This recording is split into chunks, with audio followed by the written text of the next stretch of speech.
Welcome to the Undercurrent, your source for grassroots news. I'm Lauren Windsor. Just last week, here at the Grand Hyatt Hotel in Washington, D.C., the American Legislative Exchange Council held its annual States and Nation Policy Summit. These meetings are policy forums where corporate lobbyists pay high dollar for access to state legislators. Critics say the secretive group, which has tax-exempt status as a nonprofit, is really a right-wing special interest lobbying effort masquerading as an educational charity. We're all here today because we're going to make sure when ALEC comes into town, whether they're here in Washington, D.C., whether they're in Chicago or any other part of the country, we're going to let them know that it is not okay for them to have private meetings, state legislators having private meetings with corporations, writing legislation that impacts our lives every day.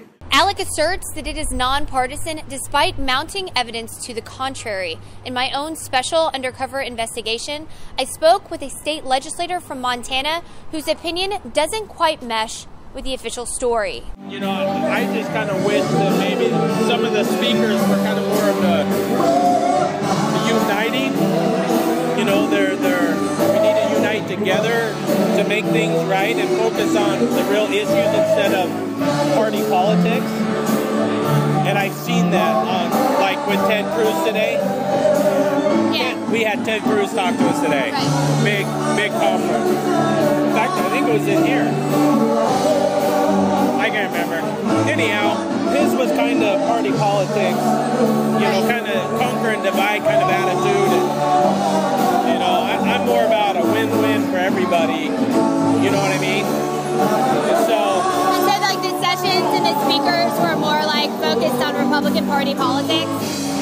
I think it was the wingnuts instead of the normal Republican type of people who want to help fix things, work together, but actually get it done by the work they do. Not by just coming out here and being a great big showcase.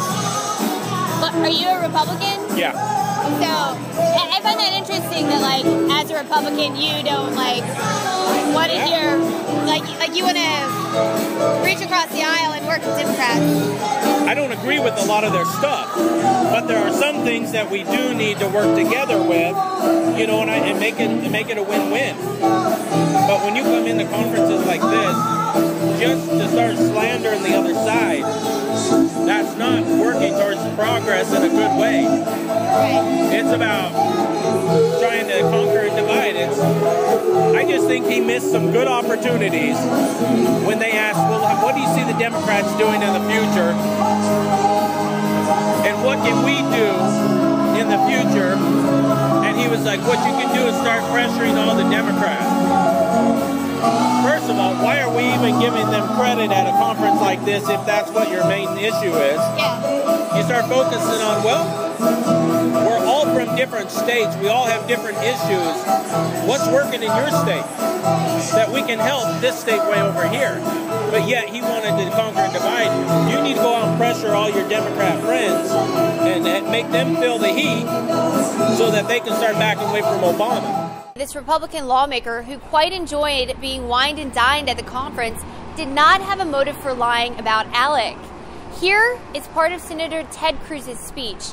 You decide, too partisan or not. If President Obama, coming into office, inheriting the same lousy economy, had implemented the same economic policies Reagan had, and if the same economic growth had resulted, by today, we would have an additional 7 million new jobs. The single biggest lie in politics is that Republicans are the party of the rich. But who are the losers in the Obama economy?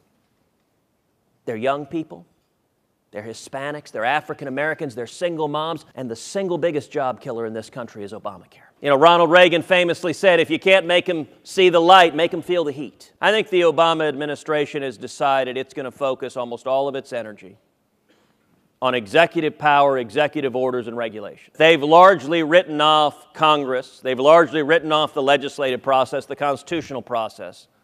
And so instead, they intend to go on the executive side. And I have to tell you, the abuse of power and the lawlessness is one of the most disturbing aspects of this administration. But what we can do, and this is something that every one of you can do just as much as we can, is we can shine light.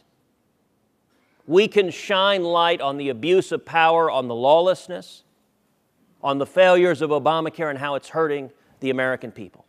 Will the Democrats go that far? There's only one possible reason they might, which is if they are scared out of their living minds. And the only people that can scare them out of their living minds are their constituents back home.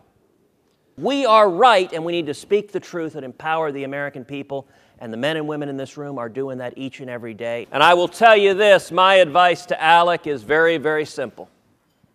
Stand your ground. ALEC may be best known for stand your ground and voter suppression, but it is also waging an extensive effort to privatize public education.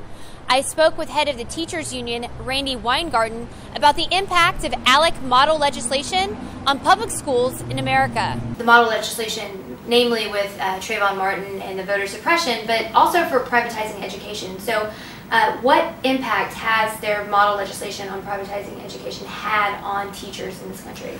The impact that ALEC has had on public education has been devastating. And so in some ways, what we've seen, and this movement, this grassroots movement, is in direct, is a direct fight back to what ALEC did. What we've seen in the documents that ALEC has put, that the Guardian has put out about ALEC, is a contrived, intentional, deliberate attempt to destabilize public education, to use the austerity of the last recession to starve public schools, and to create a sense that there's hopelessness in public education so that they can privatize with reckless alternatives. And what we're seeing in the documents was this was not just, you know, something that happened with one corporate donor or with just the Koch brothers, that this was a deliberate, contrived effort to divide teachers from parents, to actually take away economic rights of workers, to stop collective bargaining, to diminish democratic rights, and frankly, it all got revealed because of the stand your ground laws that resulted in the death of Trayvon Martin. Bottom line, progressives, take the advice of Ted Cruz and stand your ground. I know he may make you nauseous, but running away from principles that are foundational to your party wins you nothing. Thanks for watching. I'm Lauren Windsor. Get pulled in to the Undercurrent. Undercurrent